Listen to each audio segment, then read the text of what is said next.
Today we're going to talk about a true legend, a pioneer, a person who brought Chicano hip hop to the world, to the masses.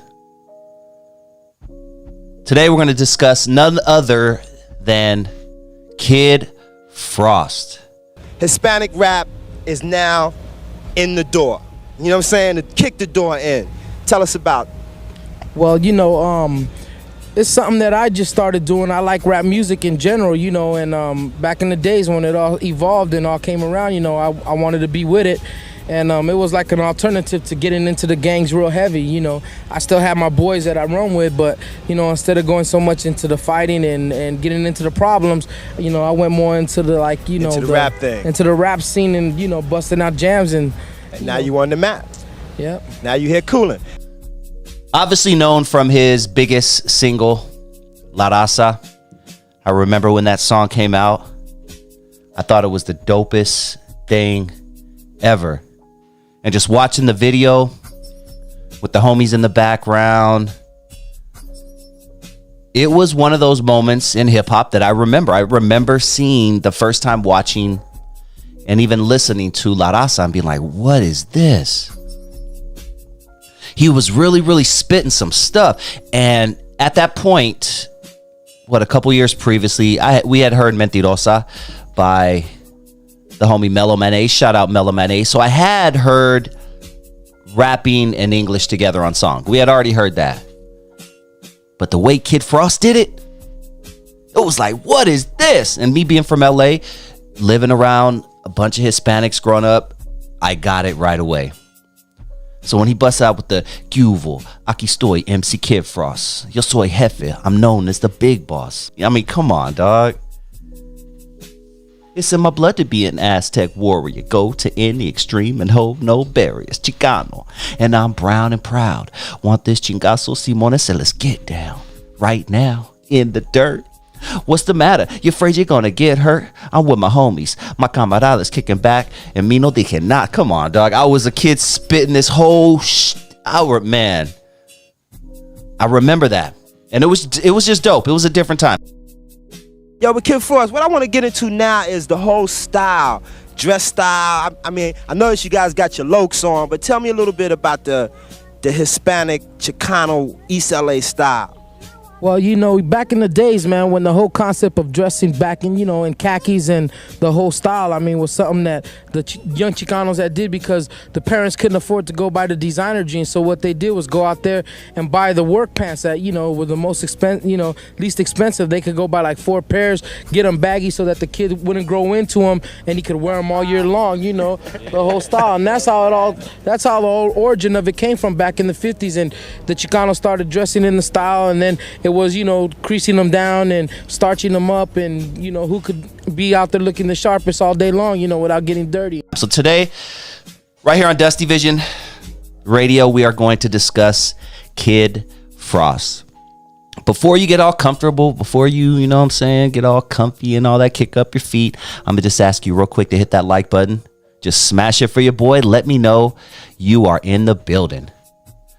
But let's go back to 1990, man. Kid Frost. And I'm going to read this straight from Wikipedia. I'm going to read this straight from Wikipedia. So if any of this is non-factual, don't blame me, blame Wikipedia. All right? Because you might be in my comments like with some BS. Like, damn, dude, I'll say 1967 instead of 1968. And I'll be jumping down my throat. Can your boy make a mistake? I get it. I'm sorry. At least I'm apologizing, right? But anyway, what do you guys... Before we even continue, what are you guys sipping on? What are you puffing on? Even if it's nothing, comment down below. I got my brewski. Sipping a little Budweiser. I don't know what it is, man. It's a Budweiser kind of night, guys. Sipping some Bud. Talking Kid Frost, homie. Smoking a little, little bit of that goody good. It's gonna be a beautiful, beautiful time. But let's see, from Wikipedia, Kid Frost. Arturo Molina Jr., born May 31st, 1962, better known as Frost, originally Kid Frost, is an American rapper, songwriter, and record producer from Los Angeles. That's right. He put Los Angeles. He was one of the first. He was probably the first Chicano to put LA on the map. He charted in the 1990s, and of course there were rappers before then. I'm not knocking anybody who came out before him. I'm just saying this video, La Raza, had every element of LA in it. It was so dope. But let's see. He charted in the 1990s with his first 4 albums: Hispanics Causing Panic, that's the one everybody knows; East Side Story, that was a good one too. That was an underrated project. Smile Now, Cry Later, I don't know much about that one. And When Hell Freezes Over, I don't know much about that one either. But his most successful single is obviously La Raza, which hit number 6 on the rap song charts in August 1990. His 1990 debut album is credited as the first Chicano rap album. Yo, we in effect. Yo, why don't we like roll into the video with all the fly cars? Yo, man, this is for the Raza. On Yo MTV Raps. 1990, I was 12 years old. There was a transition in hip hop. There was a transition going on. We were going from the house party, bright colored clothes, dancing, funky hairstyles, to what we would see in the La Raza video, what we would see in an Eazy-E video, in a Dr. Dre video. Gangster rap, reality rap, whatever you want to call it, was starting to flourish, and gone were the days where everybody was trying to dress like Special Ed and get have polka dots and dye their high top fades half blonde and half black. It was just a different time. The baggy clothes, you know what I mean, came into play. It was a different time. Gone were the African medallions. The do the right thing movement, all that was gone, baby. And I missed that time. I miss rocking my Malcolm X hat. Even though I was 11, 12 years old, I had no idea about his legacy. That's one thing I guess could water down certain stuff. And yes, I was definitely probably watering down the legacy of Malcolm X while I'm rocking his hat and not understanding or knowing anything about Malcolm X. But to those that did at that time, they rocked it, and it felt like a very, very good time. Not saying that the gangster rap era was not a good time as well, but it changed things, and house parties were different. You know, you used to go to a house party to dance, and then now you're going to a house party to meet up with your op or hope your op is there and start a fight. It was sucky, man. 80s and 90s were, in a nutshell, it was really, there was a lot of good times. Obviously, I had good times personally, but 80s and 90s were super rough. And 1990 was one of those times. We were 2 years away from LA having upwards of 2,500 homicides a year.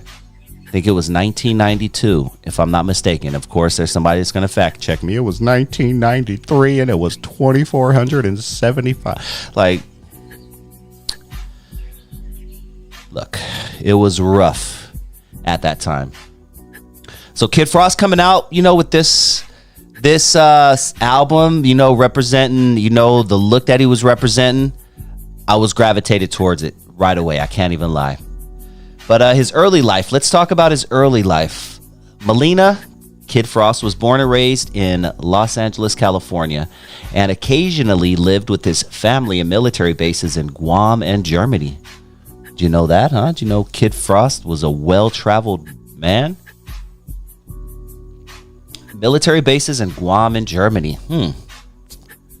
Very, very interesting. I wonder what Hispanic kids were looked at, how they were looked over there, if he even ever left the base. You know, I'm just assuming, but you know, damn, very interesting. He is of Mexican descent. He began his music career in 1982 as Kid Frost as a tribute to his rival Ice-T, whom he often battled in the music industry. That I did know because I do a show with my homeboy Alonzo Williams. Shout out to Alonzo Williams. And he's known Kid Frost for a very long time. He knew Kid Frost back then. He saw Kid Frost come up the ranks, and he remembers this kid named Kid Frost. Man, Kid Frost and I go back to the early 80s. One of our first gigs we did together was in Sacramento, and we had like a 3 or 4 day tour up the coast. We played Sacramento, we played Stockton, and we played something else. And he's always been a cool buddy of mine. We're always glad to see each other whenever we see each other. He was once signed to Unknown. Unknown had a label called Celeb Records, and he picked up Kid Frost for a minute, did some stuff with Kid Frost. Kid Frost a crazy man. He ain't no joke. He that's the real with the dude you see. That's the real Kid Frost. He ain't playing. Cholo, with the Cane and the Lowriders, they love Kid Frost. La Raza, all that. Kid Frost 100. Before we continue, I'm gonna kind of go on a little tangent. Is that the word I'm looking for? I'm gonna share my thoughts on something with you. This is indirectly related to Kid Frost, so it's still gonna make sense. But I have a big problem with people writing off or trying to write off the Hispanic contribution to hip hop. Was hip hop mainly created by black people?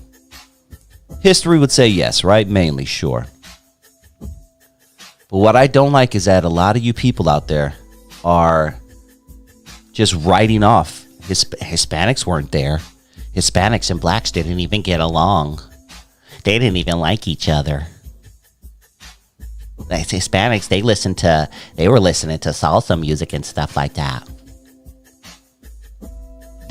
I'm just mimicking what you dinglings say in my comment section sometime when I post videos of my thoughts of Hispanics' contribution to hip hop, which I think they were a very big inspiration, a very big part of it. And dare I say, some of the elements wouldn't even exist if it weren't for Hispanic people. Period. That's just my personal view. Right? We all have an opinion, right? We all have an opinion. And that's my opinion based off my research I've done. And just knowing hip hop. And all you people who said blacks and Latinos didn't even get along back then in the 1970s. Yeah, maybe the parents weren't happy with their kids hanging out with black people listening to this weird hippity hoppity music. Yeah, I'm sure that the parents had a problem, but you know what? The kids had no problem. And Hispanics, Dominicans, Puerto Ricans, they were right there with black people, and they were right there listening to hip hop music, and they were right there helping hip hop be formed. It's just crazy. People go to the extreme and say, no, Latinos had nothing to do with hip hop. I'm like, are you kidding me? Are you kidding me? I remember talking with one of my mentors, who I mentioned earlier, Lonzo Williams. And he had a very interesting comment about Hispanics' contribution to hip hop. And he said, and I want to try to quote him correctly, so I'm going to look for the clip as I'm talking. But he said that without Hispanics, World Class Wrecking Crew probably wouldn't have made it as far as they did. As World Class Wrecking Crew, 85 to 90% of the crowds I played for was Latino. I have played car shows and concerts. Wasn't a black person in the room except for us on stage and backstage. Okay, Latinos have a loyalty to their music that can't be shaken by nobody. Okay, right now, if I go to a car show, I'm gonna get more love in the car show than I would in the mall. Most of the shows I did in Texas, New Mexico, California, Nevada. I mean, shit. Most of the shows I've done, man, I'm telling you, we didn't see a lot of black folks till we went down south. We cut our teeth on Latino crowd. When I was one of the first shows we ever did as World Class Wrecking Crew was in Sacramento at a fair. You know who was on the show with us? Kid Frost. Me and Frost been friends for 40-some years. First club we ever played, period, in life outside of LA was a club called Vortex. Vortex was a Latino club, mostly Mexicans. Real talk. Few blacks, but mostly Mexicans. When we played that fair, shit. Wasn't no Afro pics in that crowd. Yes, it was a few years after New York had been doing their thing for a while. Yes, we get that. But if we're going to talk about all the elements of hip hop, Hispanics contributed to most of them. I mean, I had people, 22-year-olds, trying to convince me that some dude named Cornbread, who I know, I say some dude like I haven't done research. I know Cornbread's name, the Philadelphia graffiti artist, tagger, whatever people want to refer him to as, saying that he was the first guy to write on a wall. In 1969, Cornbread was the first. There we go. Black people created graffiti. Man, dude. Been writing on walls for a long time. Oh, but they weren't doing hip hop style writing. Knock it off. Like, you come on, people. No one knows who the first person was to write on a dang wall. And you know what? It could have been a Hispanic person. I mean, if we're talking about writing on walls, they've been doing that since the beginning of civilization. If you're going to tell me Cornbread wrote on a wall in 1969, I'll refer you to a movie called West Side Story where there was graffiti all on the walls. Oh, but there wasn't hip hop or graffiti. Blah, blah, blah. That's how you guys sound. And I know I'm going off a tangent. This is about Kid Frost right now.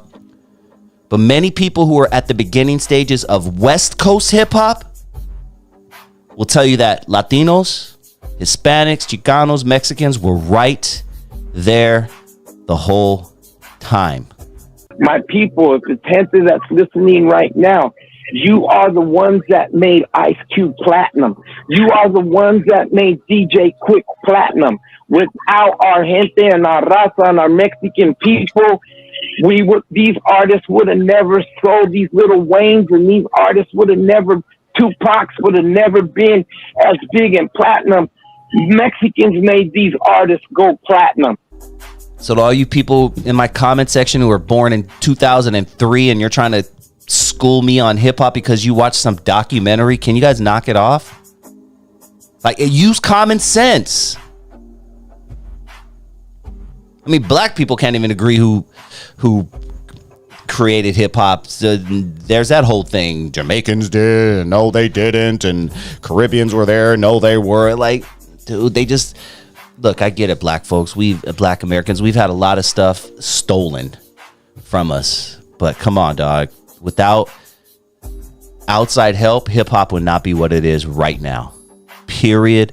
Point blank. And what bothers me is, instead of worrying about who created hip hop, we need to start talking about who owns hip hop. Because black people create 99% of the content, but make 1% of the money.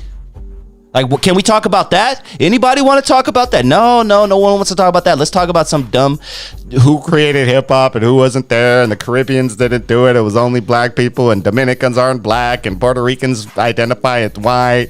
Blah blah blah blah. Blah. That's how you sound to me. That's how you all sound to me. Not a lot of you have no idea what I'm talking about right now, but if you want to check out some videos, go to my archives and check out my point of view on hip hop. And like I said, I know I'm going on a tangent right now, but hey. Just hear me out for a second. Hip hop would not be where it was without the help of Hispanics. Period. All right, anyway. Now, back to the regularly scheduled program. Oh, man, y'all got my heart rate growing up and shit. Let me go on and hit this joint. Y'all be tripping out there, man. No, I'm just kidding. It's me tripping.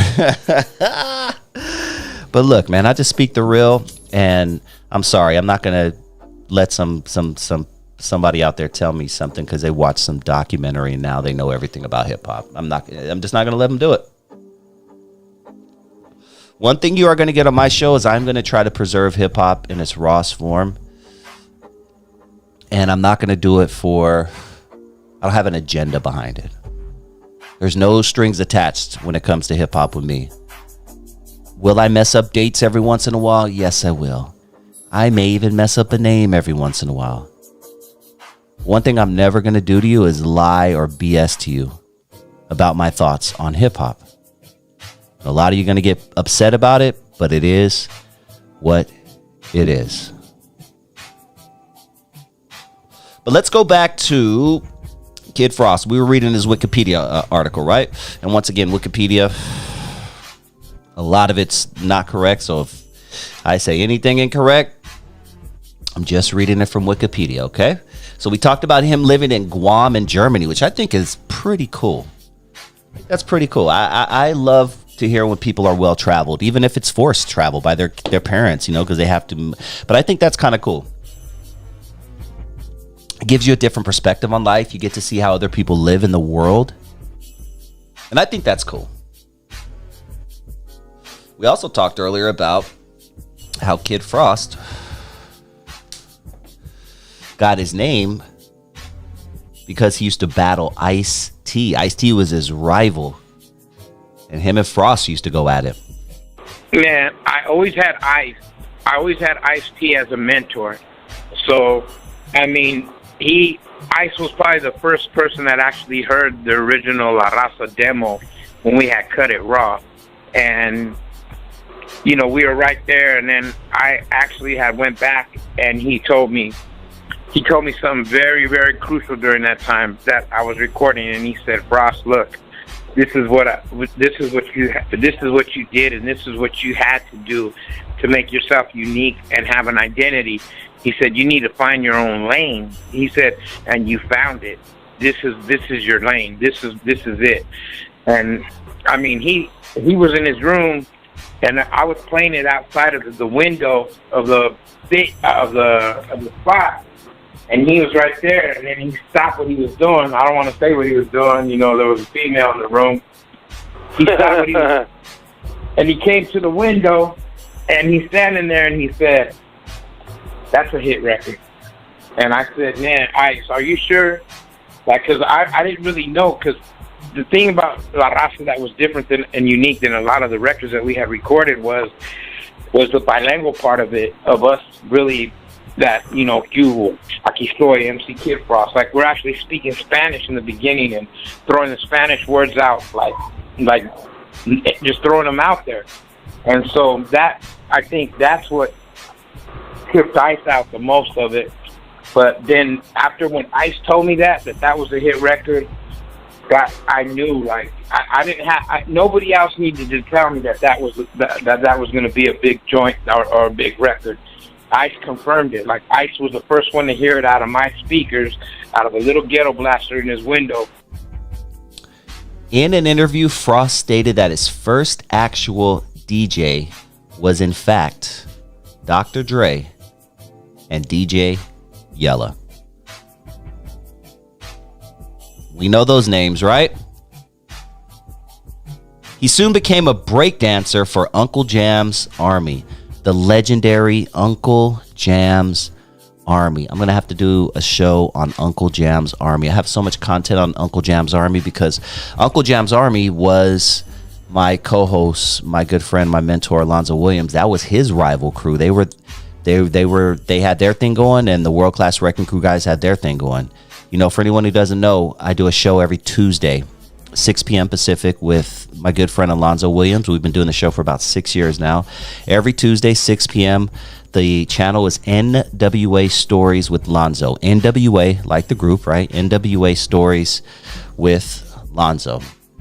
And he is the founding member of World Class Wrecking Crew. If it weren't for him, there would be no Dr. Dre, there would be no Eazy-E, there would be no Ice Cube, period. I'll make it just as simple as that. He's responsible for so many other careers, but I am just going to drop those three names right now because those are the ones that you probably would recognize the most. But everyone, he's worked with the who's who of everybody in early West Coast hip hop, and we do a show every single Tuesday where we talk West Coast hip hop and we keep his legacy alive.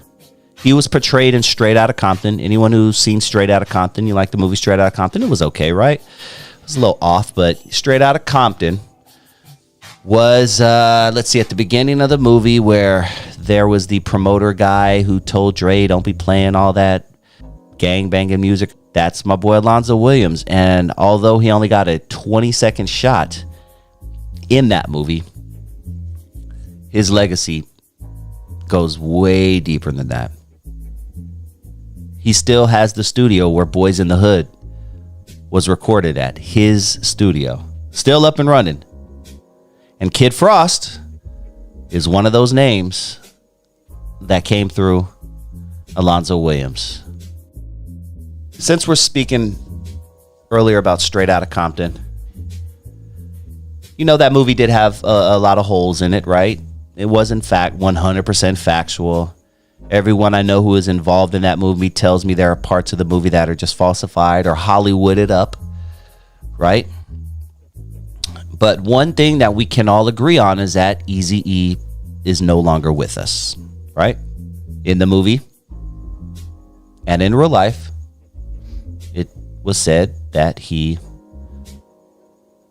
passed of the virus we know as AIDS,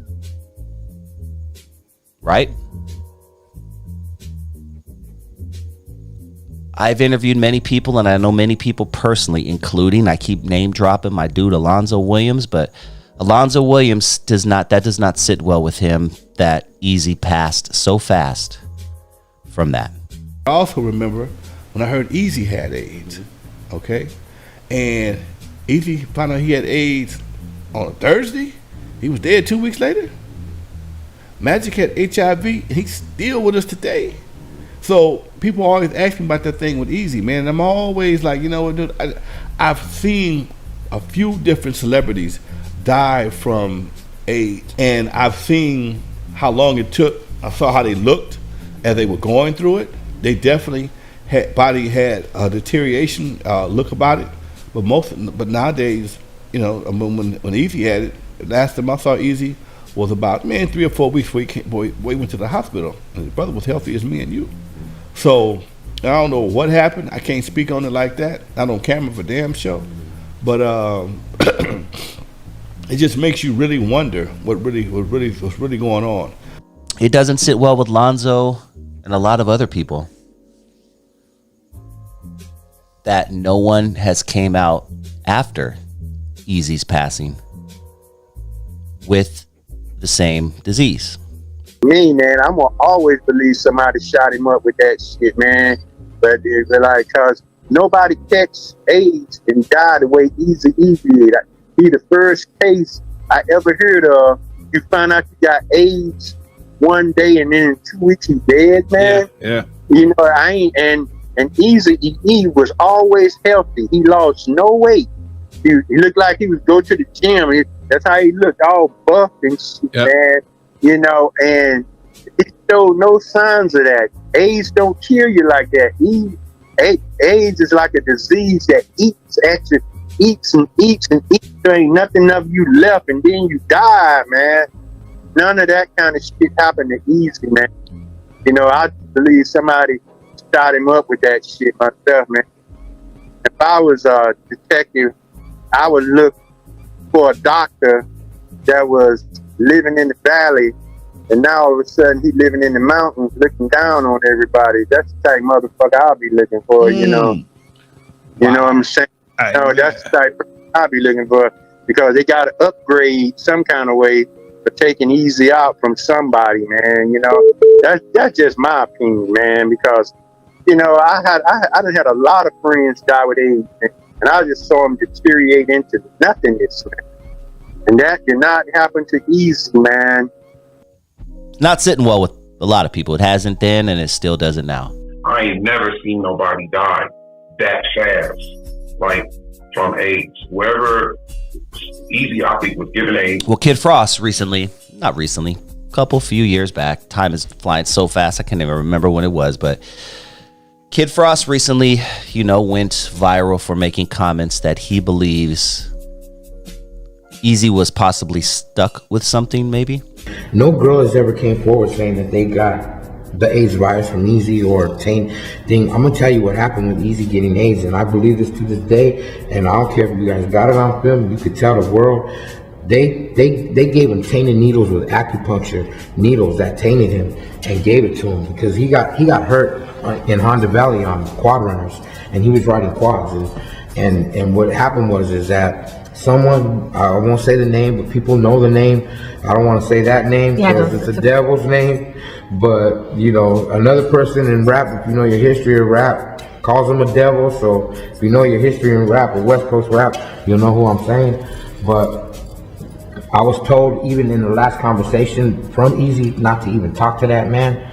And not only that, but I think that they really had a stronghold of giving him tainted needles with the AIDS virus in them through acupuncture. Because how else could somebody die that fast of AIDS? Have you even heard of somebody dying in 2 weeks of AIDS, bro? Come on, man. This is unheard of, bro. It was like, I'm in the hospital, I contracted the AIDS virus. 2 weeks later, March 26th or whatever, I fall out and I die. So I don't know. Comment down below. What do you think?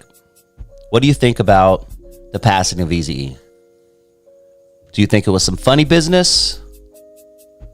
Or do you think they had it right on? Because I've heard both. But mostly I've heard people think, especially the ones that were around him, that it was funny business. He definitely was the godfather of gangster rap, and still to this day, man, there's not a lot of records that I've even heard, even now, that really can hold water to those earlier days of Dre and Eazy and them. And at that time, especially with Straight Outta Compton, and you know, I mean, who didn't have that record from here to Miami? You know, what I mean, big records, man. I'll always be a part of the Ruthless family because of that. I'll always be the first Mexican that ever got signed to Ruthless Records. All right, so let's continue. Thank you guys so much for hanging out with me, by the way. I really enjoyed doing these shows. I really enjoyed doing this. Let me ask you real quick to hit that like button, if you don't mind. If you haven't already, just smash that like button for your boy. And if you have any ideas of future shows, anything you want me to go in depth on, drop me a DM, DustyVisionTV on Instagram. And if you're feeling, you know, a little, what's the word? If you're feeling a little giving, shoot your boy a few bucks. There's a $sign right there, right below the chat. Shoot me a few bucks, man. Anything helps out.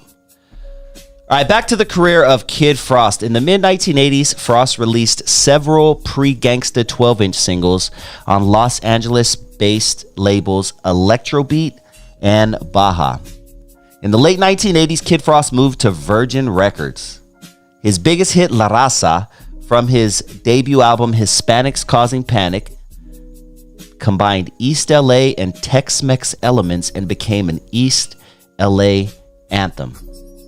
Hispanics Causing Panic is credited as the first Chicano rap album and brought attention to Chicano rappers all over the world. When I heard that beat, even to this day when I hear that beat, dude, it's such a well-produced beat. And who did it? Was it Tony G that did the beat? I'm trying to remember. Somebody help me out. Somebody Google that real quick if you don't mind.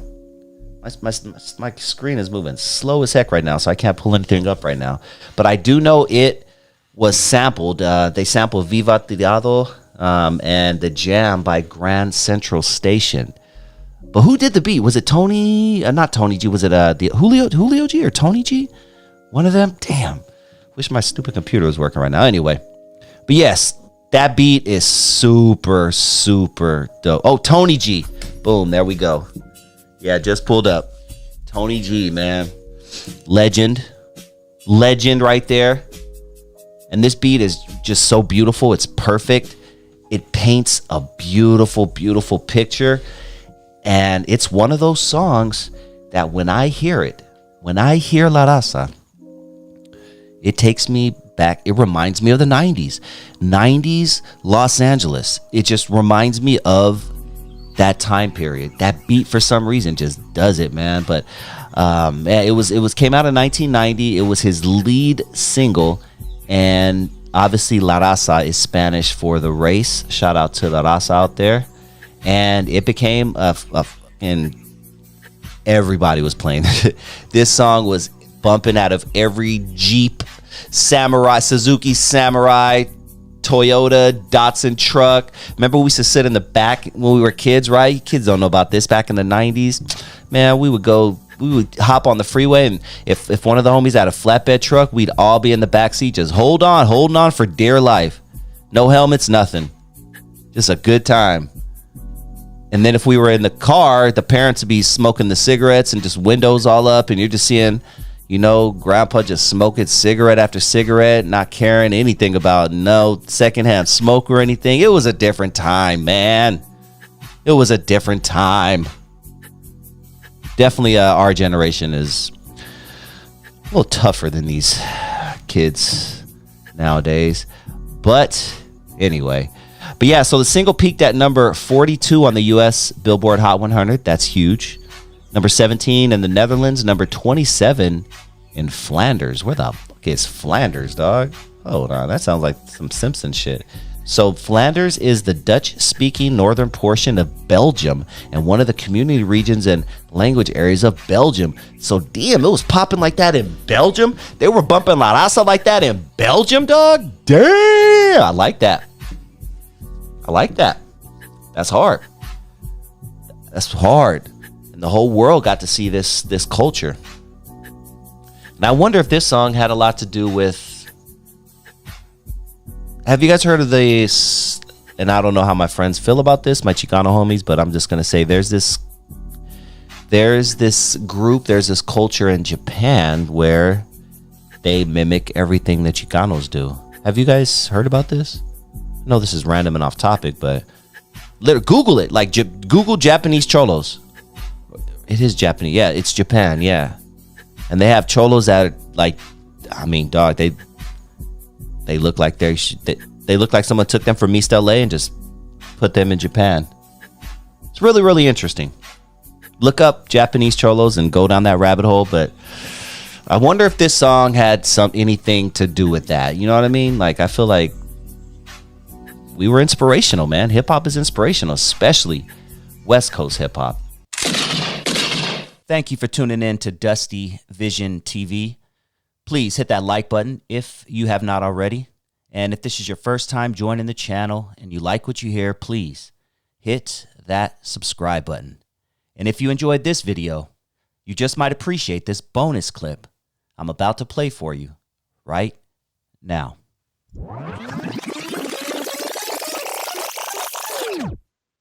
Talk to us about what being real means to you.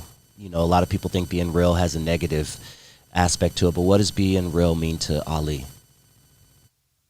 For me, being real is just being authentic with who I really am. For a long time, I wasn't authentic. I had become someone else, created an alter ego for myself in the image of a gang member that I looked up to. I followed in his footsteps, and it led me to federal penitentiary, the state penitentiary, county jail, juvenile hall, and a bunch of other places I wouldn't name. So it took a while for me to really decode myself and find out what it is that I like to do, what it is I don't like to do, what I believe in, where I want to be in life. This call and your telephone number will be monitored and recorded. How I want to present myself to the world. You know, I had to figure those things out and be real and true to myself. If it made me feel good, then to adopt it. If it made sense, then to adopt it. If it didn't hurt other people, then to adopt it. And all those other things that I had taken on that I said was real, I had to cast those things off because those weren't my things. Those weren't my ways. Those weren't my ideas. Those were somebody else's. Just being real is just knowing who you are and what you're about and sticking to that and not worrying about how it might rub other people or what other people might think about that when who you really are is a positive and productive person. So yeah, that's being real to me. It's just being authentic with yourself. Yeah. 2023 is here. I know you wanted to talk a little bit about the future and maybe give some advice to these kids out there. Talk to me about, 2023 and your thoughts and all that. So 2023, man, this is going to be my 19th year in prison. And every year I start with an agenda for myself, some goals that I want to accomplish in the coming year. I know a lot of people don't like doing New Year's resolutions and that sort of thing, but New Year's resolutions can be a good thing. I mean, one of my New Year's resolutions at one time was to get sober. That was back in 2006. I've been sober ever since. No type of intoxicants in my body. That was a New Year's resolution. So looking forward to the next year, man, just having goals and something that you really want to accomplish for yourself is essential. And when I say goals, I'm not saying things that are easily obtainable. I'm talking about it should be things that's slightly outside of your reach, so you really have to stretch, really have to lean forward and lean into it to get to it. That's a real goal. Yeah.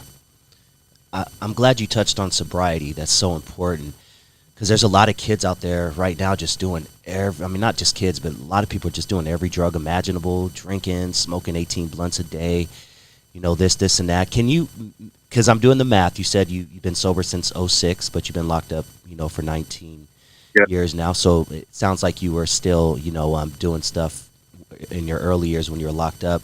How hard is it for someone to kick a drug habit when they get to jail, or even an alcohol habit? So it's really not hard to kick the habit when you get to jail at all, because immediately coming in through processing is detox. Those first few days in that tank, you're going to be kicking. There ain't no drug in there. It's once you get into the population and you get to moving around that you have access to intoxicants. You know what I mean? So, yeah, it's easy to kick it. It's about how long can you stay sober, And so for me, my drugs of choice was marijuana, alcohol, and tobacco. So I had to really get down on myself and say, it started off as I don't like being intoxicated in this environment because it's a security risk for me. I want to be on point at all times. I don't want to get blindsided by anything. So let me not indulge in anything that's going to lead to any type of situation or anything like that for me. You know what I mean? And then it became, I'll indulge when I get out, when I can have my drugs of choice, when I can have premium cognac again, and I can smoke kush and all of those great things again. And then the life sentence came. And so there was not going to be any, when I get out, I'm going to get intoxicated. But by that time, I had been sober for so long, it was like, well, I might as well keep it up. And then it fell in line with my religious principles. So there were layers to the sobriety. It wasn't just a thought that, hey, I don't want to use anymore. I had to have layers around me. And I think about when I was a kid, when I was, drinking and drugging and running the streets, it's only by God's grace and mercy that I didn't get killed out there slipping, high off PCP or high off marijuana and alcohol, which was my favorite combination, and vulnerable to somebody just riding up on me and catching me slipping. We live in a culture and a society where many drugs are legal. They promote it on television. They promote it on the radio. They promote it through the music. And so it's no wonder that so many of us are in our addictions. Everybody's addicted to something, as they say. So it's really, I'm not the one to get down on anybody and look down on them and say that, because you have an addiction that you're a bad person or that you're weak or whatever, or you're doing the wrong thing or anything like that. I'm saying if those things are hindering your progress and you're moving forward in life, then you need to take a look at it. Or you're going to be stuck with it in the situation that you're in. Don't think that drugs and alcohol and that sort of thing is a gateway to success because you see somebody else who might be using, who might be an alcoholic or whatever the case might be, popping bottles at the club. You catch them for that moment in their life where they papered up and they doing their thing and they pop bottles, they smoke, they drink. Look at my favorite rappers. Look at my favorite entertainer. They do all of that. But stick around to see how that turns out for them. See how that turns out. Don't take that little snapshot, that little frame in the movie and make that the whole movie. It's like watching Scarface. If you ever watched Scarface and you walked into the room and you seen it at the point where he was counting up big bags of loot and taking them to the bank and doing his gangster thing, you would think like, yeah, hey, that looks good.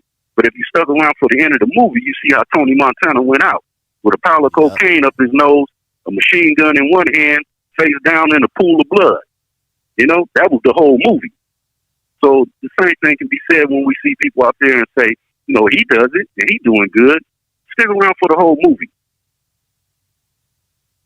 Man, you broke that down so dope. That's so true, man. That's so true. I know we probably have about 6 more minutes. It looks like. Let's keep it on this 2023 future thing. I like how you brought that up. Can you give some advice out there for kids? You know, who are, especially the street kids who are running the streets, doing things that can possibly lead them to where you are today. Can you give them some advice for 2023? For 2023, man, I just want us to look within ourselves and get to know ourselves and find out what it is we really want. Because a lot of the things we see our children going through, and even our peers and sometimes our parents, is the result of lack of hope. You know, fatalistic thinking.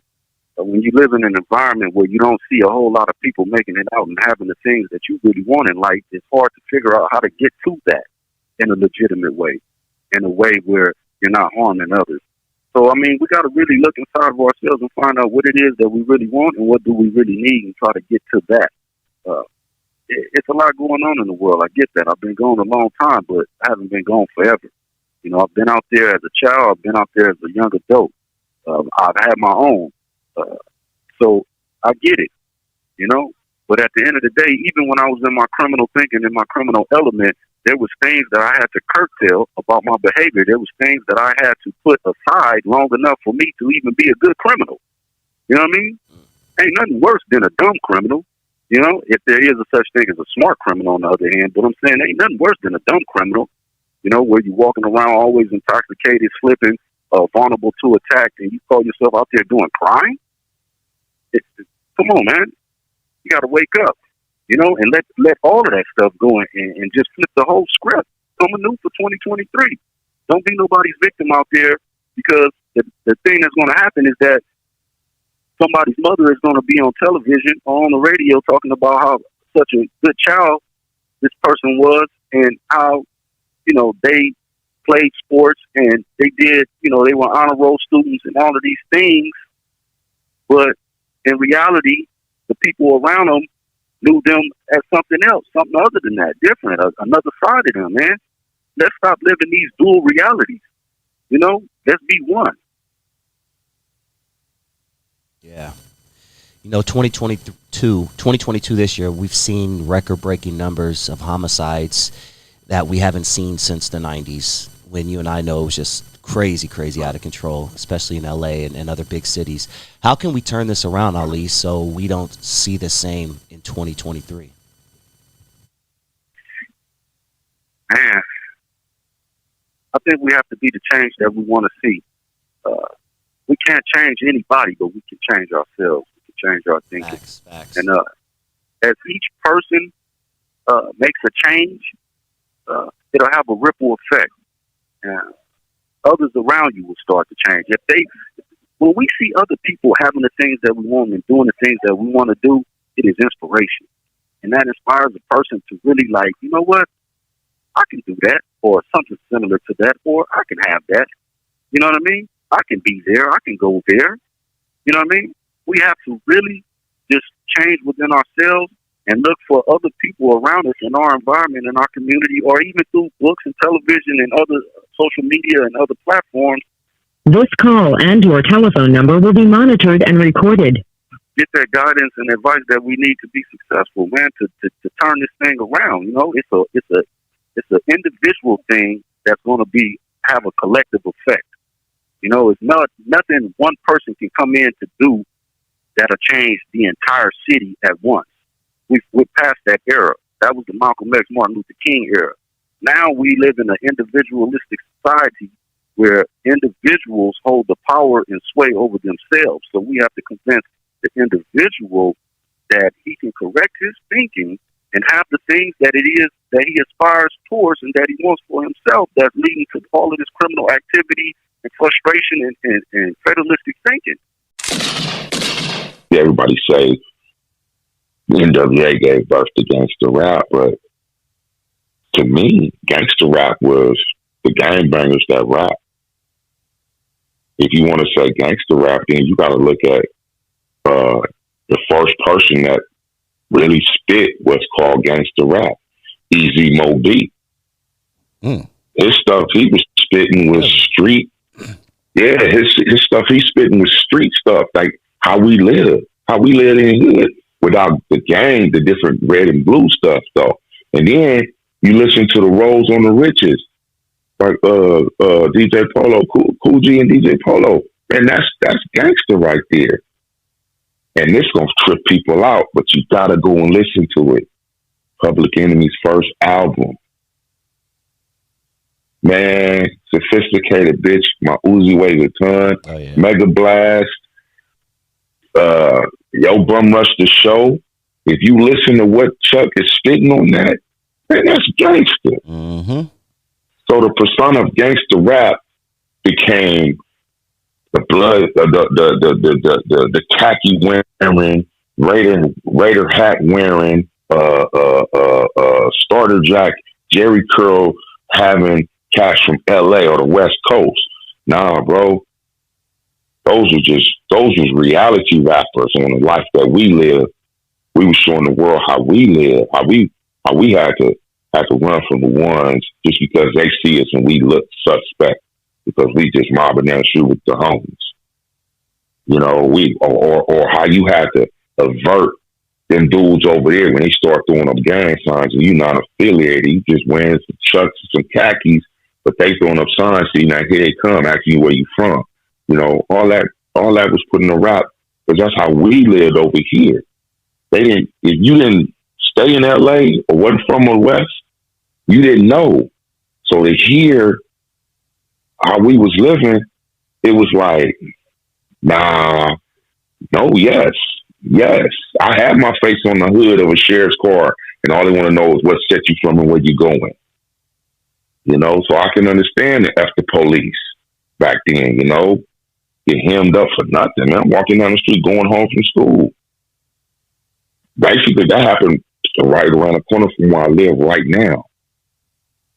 Which one? So it's like, down on Dinker. Okay, but what is? Walking down the street. when you got your head put on the.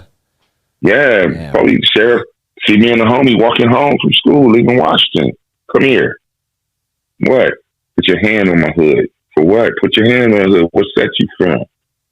Hot ass hood. Man, they knew what they were doing. Hot ass man, yeah. Like, they do that so you can move and you can resist. That was a whole tactic. Right.